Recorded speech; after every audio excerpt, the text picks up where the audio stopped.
बाबू यहाँ तक आपका क्लियर था कि सबसे पहले तो योजना क्या है, ठीक है।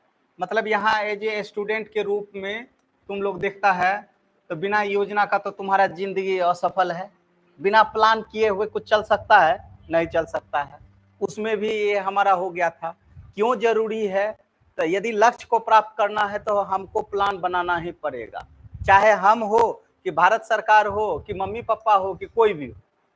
दुनिया में जितना भी आदमी होगा उस सभी के लिए प्लान जरूरी है। यदि प्लान वे में काम नहीं करेगा तो फिर वो क्या होगा, ज्यादा असफलता हाथ लगेगा। क्लियर है? इसका प्रकार में जो हम देखे थे, जिससे हम पूछते चलेंगे वो बताते चलिएगा। प्रकार में कौन कौन प्रकार था? पहला कौन था? आदेशात्मक। इसको इंग्लिश में हम लोग क्या बोलते हैं? इंपरेटिव, है ना। दूसरा कौन सा था? निर्देशात्मक। तीसरा कौन सा था? प्रोत्साहन। फिर कौन सा था? केंद्रीकृत और विकेंद्रीकृत। उसके बाद है ना वित्तीय। उसके बाद भौतिक। उसके बाद दृश्य या परिदृश्य। आदेशात्मक किसको बोले थे? कि जिसमें ना सरकार की भूमिका रहती है, जिसमें सरकार की भूमिका रहती है वो आदेशात्मक योजना हो गया। जिसमें ये निर्देशात्मक है, इसको ये इंग्लिश में क्या बोले थे? डायरेक्शन बाय प्लानिंग, है ना। मतलब ये निर्देश हम दे रहे हैं और इसमें हम प्राइवेट लोगों को भी शामिल करेंगे, ठीक है ना। ये हो गया। प्रोत्साहन, यदि आप लक्ष्य को प्राप्त कर लिए तो हम आपको प्रोत्साहित राशि के रूप में देंगे। ये काम जल्दी कर लो तो हम जल्दी जल्दी तुमको जो है कुछ गिफ्ट दे देंगे, ठीक है। केंद्रीकृत भी केंद्रीकृत आराम से बताए थे ना। पहले जितना भी चलता था सेंट्रल से होते हुए, स्टेट होते हुए विलेज तक जाता था, है ना। जितना भी चीज है, चाहे वो रुपया ही क्यों ना हो, और रुपया में जब जाता था यहाँ से यहाँ तक तो जाते के क्रम में 85 पैसा जो है बीच में गायब, है ना। अब कहाँ चले गया? सीधे डायरेक्ट पैसा कहाँ चला गया? गांव में। इसको हम लोग बोलते थे केंद्रीकृत। यहाँ से यहाँ तक गया तो इसको बोले केंद्रीकृत। अब डायरेक्ट यहाँ से यहाँ आया तब हम इसको क्या बोलेंगे? विकेंद्रीकृत। मतलब जो गांव से लेकर के पहले हम फंडिंग भेज दिए गांव में, खर्चा हुआ तो ठीक है, नहीं खर्चा हुआ तो वो पैसा वापस कहाँ चला जाएगा? सेंट्रल के पास। तो बहुत बार तुम लोग सुनता होगा कि इस बार हम फंड भेजे और ये फंड वापस चला गया, बनाया ही नहीं। हम भेजे हैं तालाब बनाने के लिए, तालाब के लिए जगह नहीं है, तो वो पैसा जो है फिर वापस चला जाएगा। क्लियर है? तब तो कोई खाएगा नहीं ना। बात समझ में आया? ये तो केंद्रीकृत विकेंद्रीकृत। वित्तीय वाला में क्लियर हो गया था कि हम जितना भी संसाधन है उसको हम फाइनेंस से जोड़ देंगे। भौतिक वाला में जितना भी शहर है या कुछ स्पेशलाइज है जैसे स्मार्ट सिटी है, ये सभी को हम लोग फिजिकली रूप से ये करेंगे। दृश्य या परिदृश्य में क्या था? मतलब लॉन्ग टर्म के लिए हम लोग का उद्देश्य होगा, जैसे 2047 तक भारत को क्या करना है? विकसित करना है। तो ये सभी मेरा प्रकार था। इसमें ये जो है क्वेश्चन दे देता है बीपीएससी में कि केंद्रीकृत और विकेंद्रीकृत का औचित्य क्या है, ठीक है ना। तो देखिए हर अपने सिचुएशन के अनुसार केंद्रीकृत भी जिस उद्देश्य से लाया गया था तो वो सोचा नहीं था ना कि इतना हानि होगा। बात समझ में आया? तो आप सरकार हैं, सरकार क्या लाती है? नियम लाती है। पालन तो आप लोग को करना है ना, बीच में जो माध्यम है। बात समझ में आया? तो क्या अभी विकेंद्रीकृत आया तो उसमें माध्यम नहीं है क्या? कल बताए थे ना कि विकेंद्रीकृत में कैसे पैसा का बंटाधार होता है। कल बताए थे ना कि अब जो है ईटा वाला का पैसा जा रहा है, सीमेंट वाला को पैसा जा रहा है, उसमें भी कमीशन पहुंच रहा है। वो बात को छोड़ दो, कल बताए थे ना। तो ये वाला चीज हो गया। यहां तक हमारा क्लियर हो गया था। अब जो इम्पोर्टेंट है ये है योजना का वर्ष, लक्ष्य, उद्देश्य। ये वाला हम लोग देखते चलते हैं, ठीक है। ऊपर में हेडिंग दे दीजिए योजना, मॉडल, उद्देश्य, लक्ष्य, प्राप्ति, मुख्य बातें। इतना चीज आपसे एग्जाम में प्रश्न में प्रीलिम्स में पूछेगा ही पूछेगा। ये प्रीलिम्स के लिए इंपॉर्टेंट है। किसके लिए है? ठीक है। जब योजना आयोग का कार्य पूछ दे तो समझ जाइएगा मेंस है है ना। योजना आयोग का गठन कब हुआ था? 15 मार्च 1950, ठीक है ना। चलिए पहला लिख लीजिए, प्रथम योजना 1951 से 56। मॉडल कौन किए थे? तो इसको हम लोग बोलते हैं हेराल्ड डोमर। Herald Domar.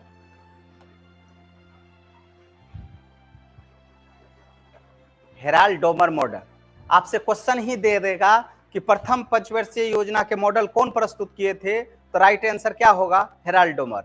आपसे प्रश्न पूछेगा कि प्रथम पंचवर्षीय योजना का समय कितना से कितना था, तो राइट आंसर क्या होगा? 51 से 56, है ना, 51 से 56। उद्देश्य क्या था? कृषि का विकास करना। क्या था? कृषि का विकास करना। लक्ष्य कितना रखा गया था? 2.1%। प्राप्ति कितना हो गया? 3.6%।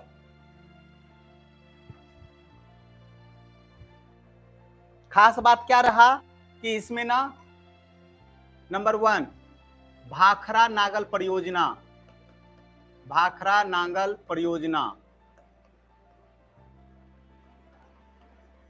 दूसरा ब्यास परियोजना, और तीसरा डीवीसी दामोदर वैली कॉरपोरेशन परियोजना लाया गया।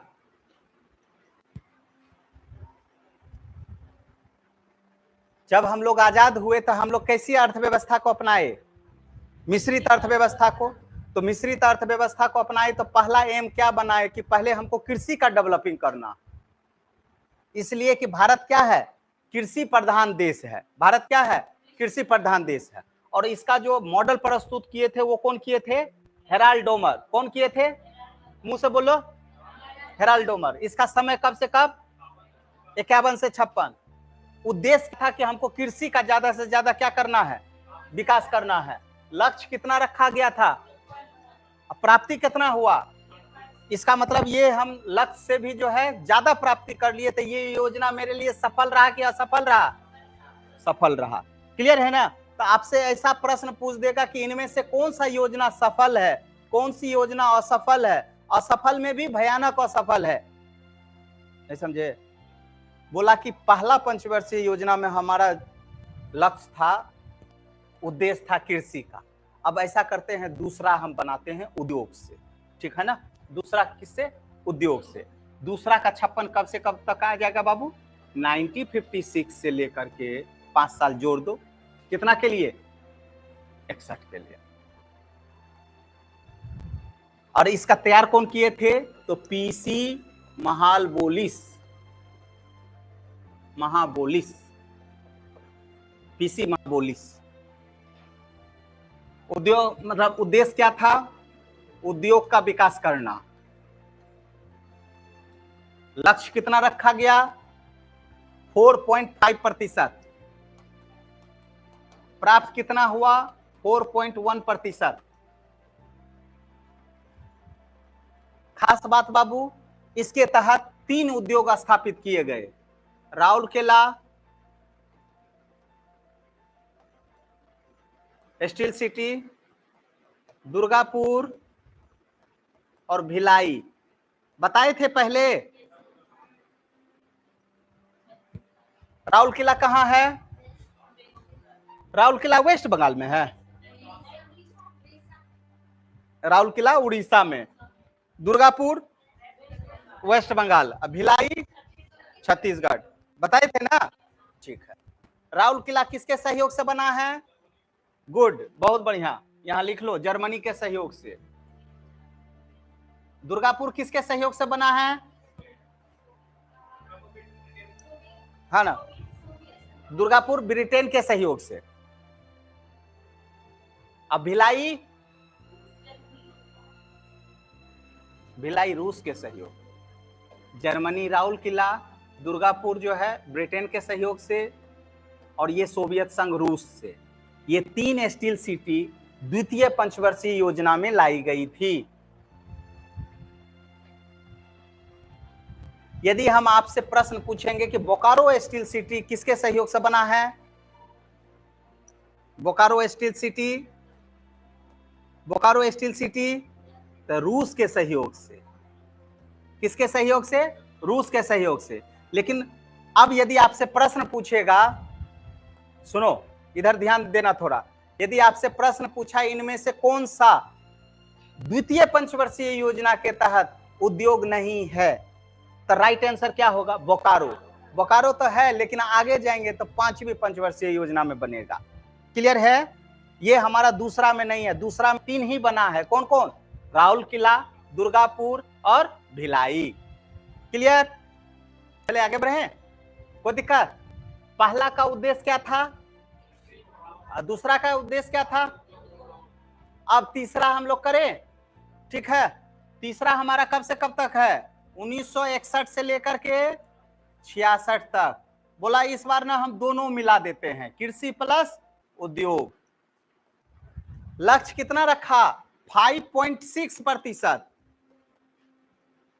लक्ष्य। अब प्राप्ति कितना हुआ पता है? 2.8%। अब मॉडल, हाँ मॉडल लिख लीजिए, इसको हम लोग बोलते हैं मिलर मॉडल। कौन सा मॉडल? मिलर महोदय किए थे, मिलर मॉडल। और इसके सहयोगी कौन थे बाबू? तो सुखमय चक्रवर्ती, सुखमय चक्रवर्ती। कोई दिक्कत? तो ये 1961 से लेकर के 66 तक कौन सा योजना है? तीसरा। इसका उद्देश्य क्या था? लक्ष्य कितना था? ये याद रखिएगा, बीपीएससी के लिए यही इंपॉर्टेंट है। समझ में आया? बीपीएससी के लिए यही है, यूपीएससी के लिए यही सब है, बीपीएससी के लिए ये है। 2.8%, 2.9%, है ना, 3.0%। खास बात क्या था तो साइड में लिख लीजिए, हरित क्रांति, हरित क्रांति और बोकारो स्टील सिटी। वो तीसरा में है बोकारो स्टील सिटी, नहीं बोकारो। 5वां मिसिंग, कृषि प्लस उद्योग है ना, तो कृषि के लिए क्या लाया गया? हरित क्रांति। ठीक है, और ये उद्योग के लिए बोकारो स्टील सिटी को किया गया। ठीक है, अच्छा लक्ष्य से ये जो है क्या हो गया बाबू? ये असफल ही नहीं रहा, भयानक असफल रहा। इसके पीछे रीजन था, रीजन नंबर 1 लिख लीजिए। तृतीय पंचवर्षीय योजना असफल होने के मुख्य कारण भारत पाक युद्ध, दूसरा भारत चीन युद्ध, भारत चीन युद्ध, तीसरा अकाल या सूखा। याद कीजिए, जब हम आपको हिस्ट्री में पढ़ाए थे तो उस समय हम बोले थे आपको भारत में आजादी के बाद एक बार मात्र अकाल पड़ा है। ठीक है, वो कब है ना? 66 वाला दौर। बात समझ में आया ना? और इसी समय लाल बहादुर शास्त्री नारा दिए थे, जय जवान जय किसान। मतलब हल और बंदूक दोनों को एक साथ दिखाया गया था। ठीक है, काहे तो 2 युद्ध हम लोग लड़े, किनके किनके साथ? भारत और चीन के साथ। दूसरा भारत पाकिस्तान के युद्ध, तो चीन के साथ कब हुआ था? 65 में, और पाक के साथ 62 में। भारत चीन 62 और भारत पाकिस्तान 65। और अकाल कब आया था? 66 में। इन सभी घटनाओं के कारण तृतीय पंचवर्षीय योजना असफल रह गई, जिसके कारण आर्थिक स्थिति चरमरा गई और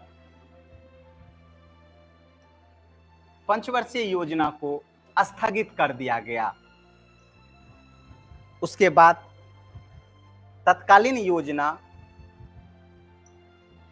1 वर्षीय बनाया गया और इस बीच के काल को योजना अवकाश कहा जाता है।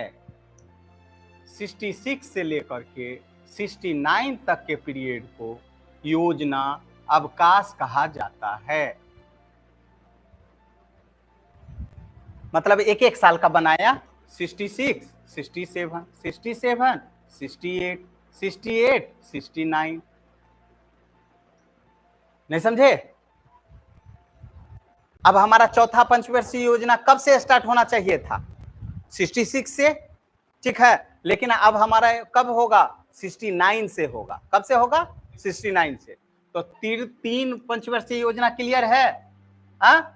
और यदि आपसे पूछेगा प्रश्न की योजना अवकाश किसको कहते हैं तो बता दीजिएगा। योजना अवकाश प्रथम बार कब लाया गया?